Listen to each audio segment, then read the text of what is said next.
అండి. అందరికీ నమస్కారం. అనీస్ బ్లాగ్స్. పలుకున నీ పేరే తలుచుకున్నా, పెదవుల అంచుల్లో అణుచుకున్నా, మౌనంతో నీ మదిని బంధించా, మన్నించు ప్రియా.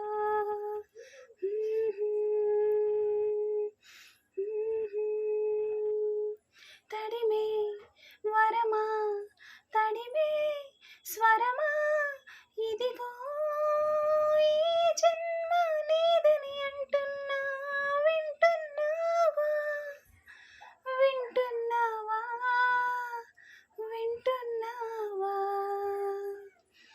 తడిమే వరమా, తడిమే స్వరమా, ఇదిగో ఈ జన్మ నీదని అంటున్నా, వింటున్నావా, వింటున్నావా. Please like, share, subscribe.